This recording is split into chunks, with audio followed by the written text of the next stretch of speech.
All India के विशेष कार्यक्रम कभी कवि कभी शायर में सभी दर्शकों का एक बार फिर से स्वागत है। मैं हूं ज्ञान प्रकाश सिंह प्रतीक। आज हमारे साथ स्टूडियो में मौजूद हैं युवा कवि राम कृपाल तिवारी जी। तिवारी जी, आपका स्टूडियो में बहुत बहुत स्वागत है। धन्यवाद। ऑल इंडिया का धन्यवाद और आपका बहुत बहुत धन्यवाद। राम कृपाल तिवारी जी कस्मापुर गांव के निवासी हैं और इनके पिताजी का नाम शिवशंकर दयाल तिवारी है।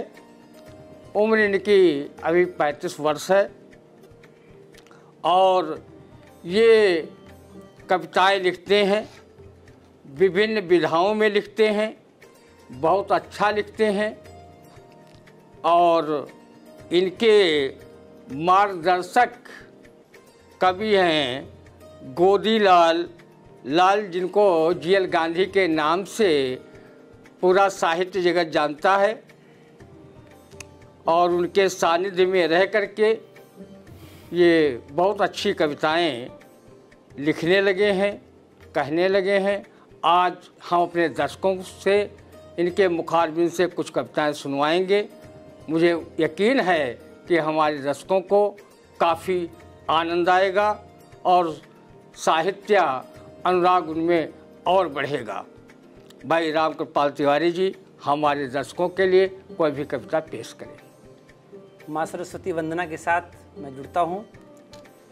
विनती तुम्हारी माँ करता हूँ शारदे, नियति है बिगड़ी माँ नियति सुधार दे।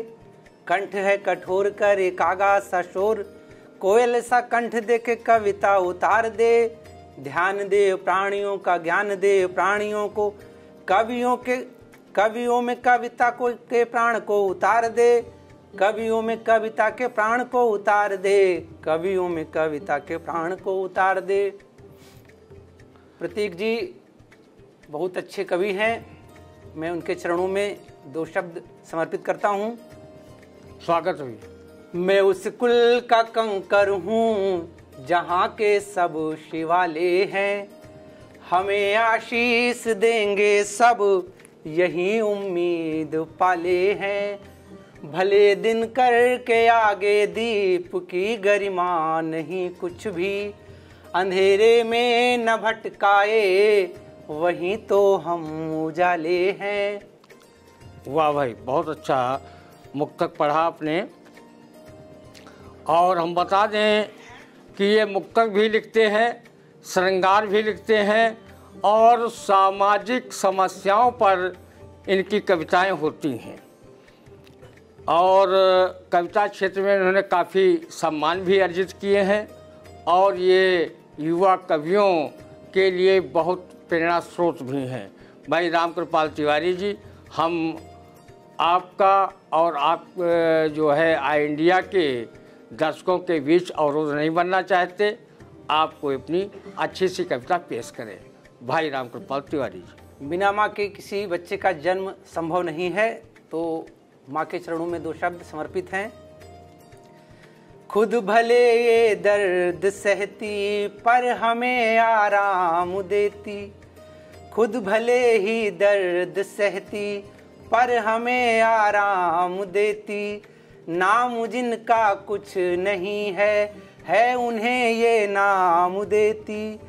जब धरा व्याकुल कहीं दश शीस से हारी बेचारी, जब धरा व्याकुल कहीं दश शीस से हारी बेचारी। तो धरा को तारने हित कोख से ये राम देती, तो धरा को तारने हित कोख से ये राम देती। कंस की नृशंसता से जब पराजित सत्य होता, कंस की नृशंसता से जब पराजित सत्य होता। तो धरा के तो प्रलय को रोकने हित कृष्ण संग बलराम देती, तो प्रलय को रोकने हित कृष्ण संग बलराम देती। अभी बहुत बढ़िया कविता सुना रहे थे भाई राम कृपाल तिवारी जी। और हम बता दें कि ये हिंदी सभा में जितने भी कवि गोष्ठियाँ या कवि सम्मेलन होते हैं वहाँ भी ये काव्य पाठ करने जाते हैं। अन्नपूर्णा साहित्य संगम में नियमित रूप से जाते हैं और ये बहुत ही अच्छे कवि हैं। जैसे कि आप कविताओं से वानगी पा गए होंगे कि इन्होंने कितनी बढ़िया बढ़िया कविताएं लिखी हैं और बढ़िया सुना रहे हैं। स्वर भी इनका अच्छा है। हम चाहेंगे हमारे दर्शकों के लिए कोई चाहे मुक्तक आप पेश करें, चाहे श्रृंगार रस की आप कविता पढ़ें, चाहे सामाजिक समस्याओं पर, ज्वलंत समस्याओं पर अपनी कविताएं पेश करें। भाई राम कृपाल तिवारी जी। पिता उम्मीद का बादल बरसता हर जरूरत पर, पिता पर छाइयाँ रब की फिदा सुत की हर सूरत पर, कि जब दिन मान वह खुद हैं भरोसा कुछ न नूरत पर, भरोसा है हमें उनका भरोसा कुछ न मूरत पर। सामाजिक समस्या इस समय जो है उस पर 2 पंक्तियां समर्पित हैं। स्वागत है। चारागाहों पर डेरे डाले जंगल तहस नहस कर डाले, चारागाहों पर डेरे डाले जंगल तहस नहस कर डाले, तालाबों पर महल तुम्हारे छीना जले और छीन निवाले। गाय की स्थिति का वर्णन है। चारागाहों पर डेरे डाले जंगल तहस नहस कर डाले, तालाबों पर महल तुम्हारे छीने जले और छीन निवाले, चीते हित तो हिरण छोड़ते ध्यान कहाँ मेरा रखवाले, असह भूख की पीड़ा लेकर पहुँच गई जो खेत तुम्हारे, वहाँ कहाँ भी हल है मेरा वहाँ बिछे तारों के जाले, वहाँ कहाँ भी हल है मेरा वहाँ बिछे तारों के जाले। राम कृपाल जी, और अभी जो गायों की जो छुट्टा जानवरों की समस्याएं हैं उन पर ये अपना प्रकाश डाल रहे थे कविता के माध्यम से कि जब सभी चीज़ों पर अधिकार व्यक्तियों ने कर लिया है, समाज के लोगों ने कर लिया है, न तो चरागाह बचे हैं, न तालाबों की ज़मीनें बची हैं, और जितने भी संसाधन जानवरों के हैं न जंगल बचे हैं, तो अब ये जानवर कहाँ जाएं, ये बहुत बड़ी समस्या है। उस पर ध्यान आकर्षण करवा रहे थे। और हम बता दें कि ये राम कृपाल तिवारी जी युवा कवि हैं और पेशे से मीटर रीडिंग का विद्युत विभाग में काम भी करते हैं। अच्छी बात है कि साहित्य साधना भी कर रहे हैं और जीविकोपार्जन का उनके पास साधन भी है, और अच्छी बात है। हम चाहेंगे कि कोई हमारे दर्शकों के लिए और कविताएं पेश करें। लोगों में कितना बदलाव हुआ है, 2 पंक्तियां समर्पित हैं। स्वागत भैया। जब मकान कच्चे रहते थे लोग बड़े सच्चे रहते थे, जब मकान कच्चे रहते थे लोग बड़े सच्चे रहते थे, अब मकान पक्के रहते हैं लोग बड़े कच्चे रहते हैं, अब मकान पक्के रहते हैं लोग बड़े कच्चे रहते हैं, अब जवान सब बूढ़े दिखते तब जवान बच्चे दिखते थे, अब जवान सब बूढ़े दिखते तब बूढ़े बच्चे दिखते थे, अब हर घर में बसे फरेबी तब सारे सच्चे दिखते थे, तब सारे सच्चे दिखते थे जब मकान कच्चे दिखते थे। आज पक्के मकान हैं लेकिन लोगों में वो बात नहीं रही। आज अपने बात के वो पक्के नहीं रह गए हैं, मकानों में ज़रूर वो पक्के रहते हैं। तो ये भी वर्णन बहुत अच्छा किया, बहुत ही तुलनात्मक, और जो वर्तमान में दिखाई पड़ता है वो वर्णन किया। हम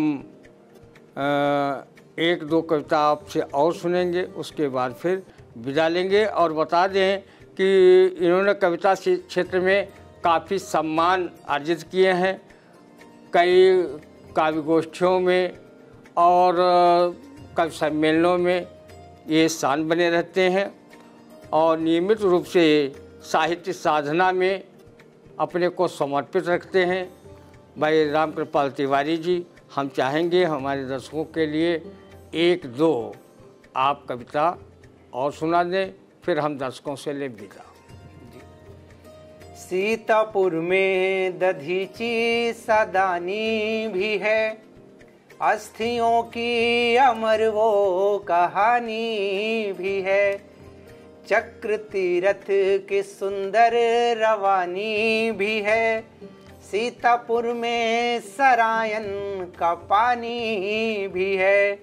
गोमती का मिला एक किनारा भी है, बाबा हनुमान गढ़ी का सहारा भी है। बात वो भूल जा जो लगी हो बुरी, क्यों हम हैं सीतापुरी, हम हैं सीतापुरी। 84 कोशी है होती यहाँ परिक्रमा, पूर्ण होती सहज मन की हर कामना। 88,000 ऋषियों की है ये तप स्थली, पुण्य स्थल की खोज तब ये मिली। बतला जग को रहा, बतला तुमको रहा, धर्म की है धुरी, धर्म की है धुरी।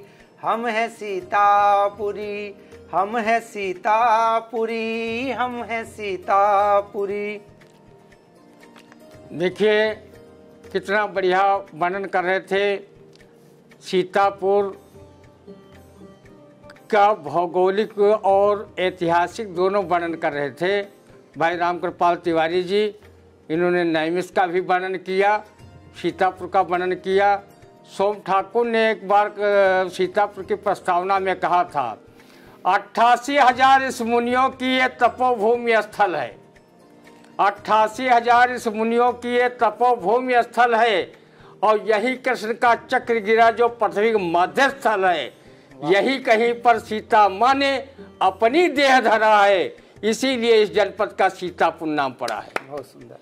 और इन्होंने गोमती का वर्णन किया, तो गोमती हम बता दें कि हमने वेदों को भी पढ़ा तो वेदों में कहीं भी गंगा का नाम नहीं आया, लेकिन गोमती का नाम वेदों में भी है, इसीलिए इसको आदि गंगा कहते हैं।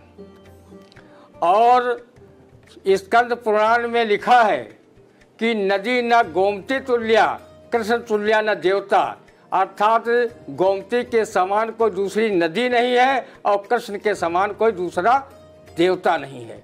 ये सीतापुर बहुत ही पुण्य जो है भूभाग है, और जहाँ पर 88,000 ऋषियों ने तपस्या की, और ऐसे तपस्वी जनपद में राम कृपाल जी का जन्म हुआ जो साहित्यिक साधना कर रहे हैं और अच्छी अच्छी कविताएं लिख रहे हैं और अपने नौकरी भी को कर रहे हैं, मीटर रीडर के पद पर काम कर रहे हैं, और जो साहित्य साधना कर रहे हैं ये वाकई में काबिल तारीफ़ है।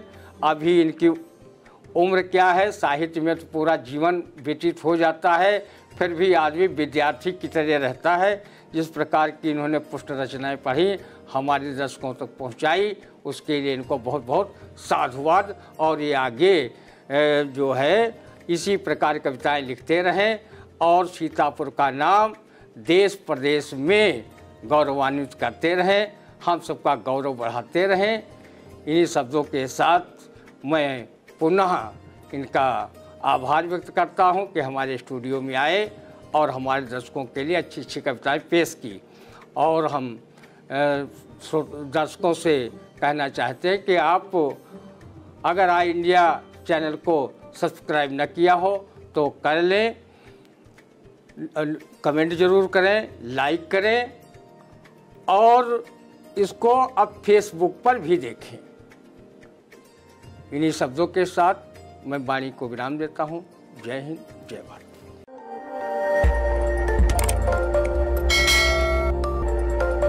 खबर आपकी, नजर हमारी। देखते रहिए आई इंडिया।